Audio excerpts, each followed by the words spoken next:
জনগণের ক্ষমতা জনগণের হাতে ফিরিয়ে দেওয়া, যাতে করে এমন একটা সরকার প্রতিষ্ঠা হয় যে সরকার জনগণের ভোটে নির্বাচিত হবে, জনগণের কাছে দায়বদ্ধ থাকবে এবং জনগণকে জবাবদিহিতা করতে বাধ্য থাকবে। তারা ছাত্র আন্দোলনের নেতৃত্ব দিয়েছে, তারাও দেশনেত্রী বেগম খালেদা জিয়ার যে সাহসিকতা, রাজনৈতিক দৃঢ়তা, এর জন্য তাকে শ্রদ্ধা জানিয়েছে।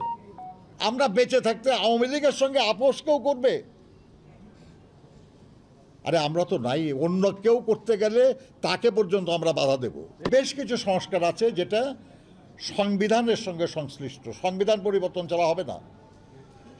আর এই সরকারের পক্ষে সংবিধান পরিবর্তনের কোনো সুযোগ নাই। হয় দেশে সামরিক শাসন জারি করে সংবিধান স্থগিত করতে হবে, তাহলে আপনি অধ্যাদেশের মাধ্যমে সংবিধান পরিবর্তন করতে পারবেন, আর না হলে আপনি সংবিধান পরিবর্তনের জন্য পরবর্তী সংসদের জন্য অপেক্ষা করতে হবে।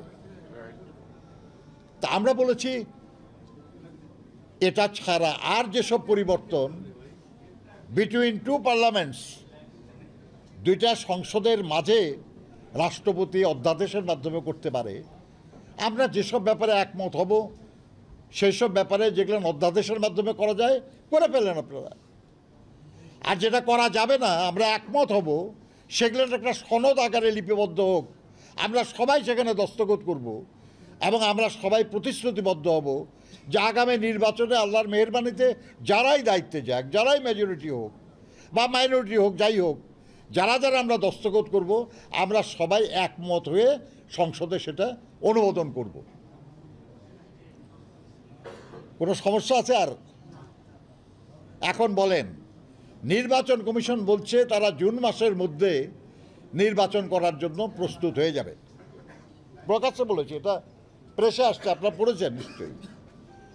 গতকালও ঐক্যমত্য কমিশনের যিনি ভাইস চেয়ারম্যান আলী রিয়াজ সাহেব, উনি বলেছেন যে আমাদের আলোচনা প্রায় শেষ, আমরা এই মাসের মধ্যেই দ্বিতীয় পর্যায়ে আলোচনায় যাব। অর্থাৎ সেটা কি, যে যেসব বিষয়ে আমরা একমত হলাম এটার একটা তালিকাবদ্ধ করা, যদি আরও কিছু করা যায় একমত, সেটা করা করে একটা সনদ তৈরি করা, যাতে করে সেখানে সবাই দস্তখত করতে পারে। সেটা করতে আর কতদিন লাগতে পারে? ম্যাক্সিমাম 1 মাস, 1.5 মাস, এর বেশি তো না, নাকি? And then we sign a document, আমরা একটা সনদে দস্তখত করলাম। এর মধ্যে যেগুলো অধ্যাদেশের মাধ্যমে পূরণ করা সম্ভব, কয়েকদিনের মধ্যে সেসব অধ্যাদেশ জারি হতে পারে, আর যেগুলো সম্ভব না সেগুলো পরবর্তী পার্লামেন্টে আমরা উপস্থাপন করার জন্য তো একমত হলাম। তাহলে আপনার নির্বাচন ডিসেম্বরের মধ্যে করতে বাধাটা কোথায়? আপনারাই যা বলতেছেন তাতেই তো কোনো বাধা নাই, তাই না? এখন যদি বলেন যে না আরও দেরি করতে হবে, তাহলে কারণটা তো তাকেই বলতে হবে যে কেন করতে হবে। তা তো বলতেছেন না তারা।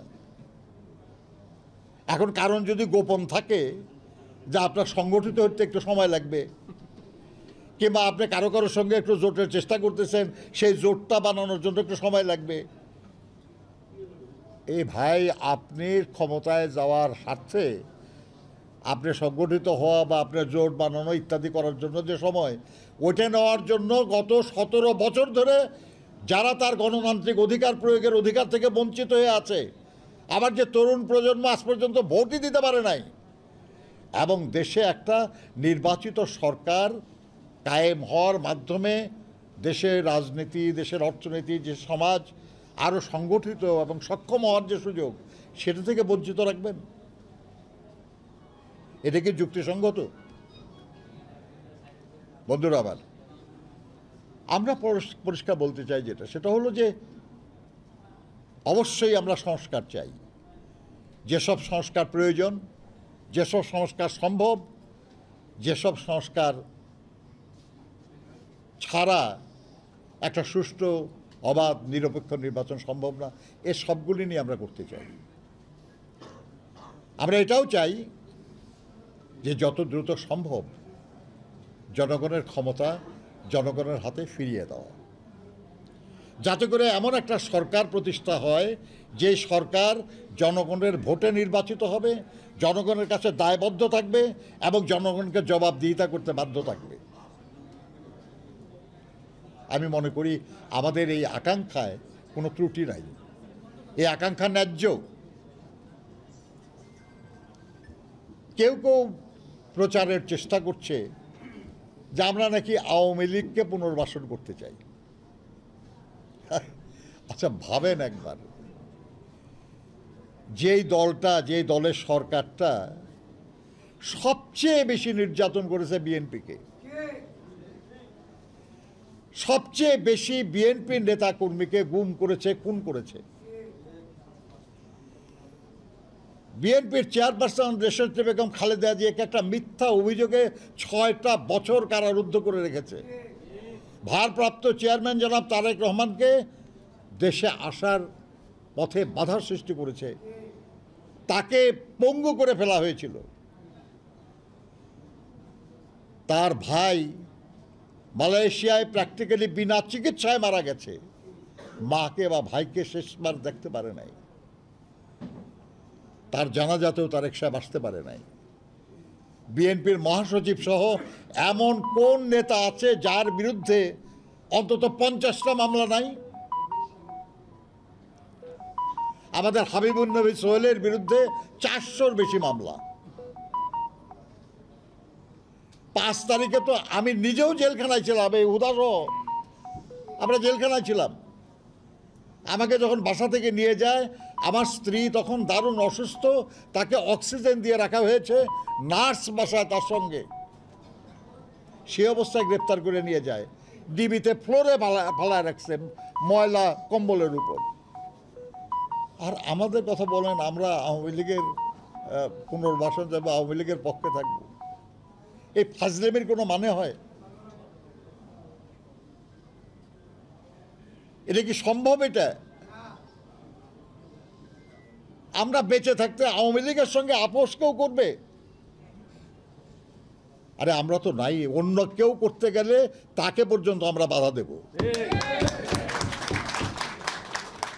এইসব ফাজলামি করার কোনো মানে হয় না। আমাদের আছে কিছু কিছু লোক নিজেদের বুদ্ধিমান দাবি করেন, কিন্তু তাদের বুদ্ধি কারো পক্ষে বা কারো বিপক্ষে যখন যায় তখন আর বুদ্ধিমান সঠিক থাকে না। কারণ আপনার বুদ্ধি আছে, কিন্তু আপনার বুদ্ধি কোনো একটা উদ্দেশ্য পূরণের জন্য যখন আপনি কাজে লাগান তখন আপনার এই বুদ্ধি আর সঠিক বুদ্ধি থাকে না।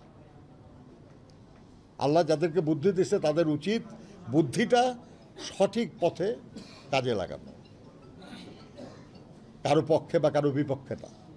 তাহলে তো হবে না। তাহলে এটা আর কি, যে আপনার একসময় সবচেয়ে বুদ্ধিমান লোকদেরকে বিচারক বানানো হতো এবং তারা তাদের বুদ্ধি বিবেচনা এবং দেশের আইন বা যারা যে আইন মানে আর কি, সেই আইন অনুযায়ী যেটা সঠিক তারা সেটা করত, এর বাইরে যেত না তারা।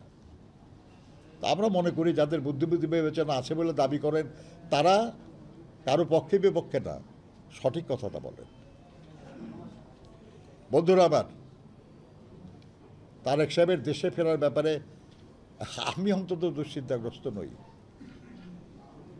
নিশ্চয়ই আল্লাহর মেহেরবানিতে যখন সম্ভব হবে, উচিত হবে, উনি নিশ্চয়ই ফিরে আসবেন। বাংলাদেশে কোনো শক্তি কোনো ষড়যন্ত্র করে তাকে ঠেকাতে পারবে আমি বিশ্বাস করি না। পারবে মনে হয় আপনাদের? কিন্তু তিনি একজন আইন মান্যকারী নাগরিক। আইন অমান্য করে বা আইন এখন উনি চাইলে এমনই পরিস্থিতি হবে যে পরিস্থিতিতে সরকার আইন কার্যকর করতে পারবে না, কিন্তু উনি সেটা চান না বলেই তো বিলম্বটা হচ্ছে। আমরা চাইছি যে যাতে তার বিলম্ব না করতে হয় সেই পরিস্থিতিটা সৃষ্টি হোক আইনের মাধ্যমে। তার বিরুদ্ধে তো কত অভিযোগ করা হয়েছে। আমাদের দেশে কিছু পত্রিকা, কিছু টিভি চ্যানেল তাকে তো এমন এক দানব বানিয়ে ফেলেছিল যে উনি মহা কিছু করে ফেলছে, বিদেশে তার প্রচুর সম্পদ, প্রচুর অর্থবিত্ত ইত্যাদি ইত্যাদি, দুর্নীতি অনাচার করে শেষ করে ফেলছে। 2 বছর 1-11 সরকার ছিল, যারা ছিল শেখ হাসিনার আন্দোলনের ফসল। তারপরে 15 বছর শেখ হাসিনা ক্ষমতায় ছিল, তার বিরুদ্ধে কোনো দুর্নীতির অভিযোগ তো প্রমাণ করতে পারে নাই। একটা মাত্র মামলা সাজা দিয়েছে, সেটাও বিচারিক আদালতে ওনাকে খালাস দেওয়া হয়েছিল, এবং উচ্চ আদালতে ছাত্রলীগের এক সাবেক নেতা বিচারক তিনি তাকে দণ্ড দিয়েছিলেন। আর কোনো দুর্নীতির অভিযোগে তাকে অভিযুক্ত করা যায় নাই। তো তাহলে তার বিরুদ্ধে যে অভিযোগ, এগুলো অভিযোগ প্রমাণিত হলো না। আর এত বছরে প্রমাণিত হয় নাই এমন বিরুদ্ধের সরকার ক্ষমতায় থাকার পরেও, তারপরেও কি এই অভিযোগ আর টেকে? এই অভিযোগ তো টেকে না। এই অভিযোগে মিথ্যা ছিল, এটা তো প্রমাণ হয়েছে।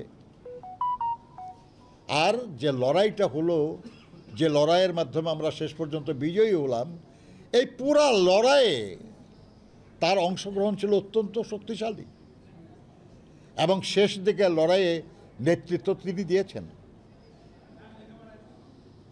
তার অবদান এমনকি ছাত্র আন্দোলনে যারা আছে তারাও স্বীকার করে। যারা ছাত্র আন্দোলনের নেতৃত্ব দিয়েছে তারাও দেশনেত্রী বেগম খালেদা জিয়ার যে সাহসিকতা, রাজনৈতিক দৃঢ়তা, এর জন্য তাকে শ্রদ্ধা জানিয়েছে। কাজেই সেরকম মানুষ তারা বাংলাদেশের রাজনীতিতে গুরুত্বপূর্ণ ভূমিকা পালন করুক, এটাই জনগণের প্রত্যাশা। আমরা আশা করি সে প্রত্যাশা আল্লাহ পূরণ করবেন।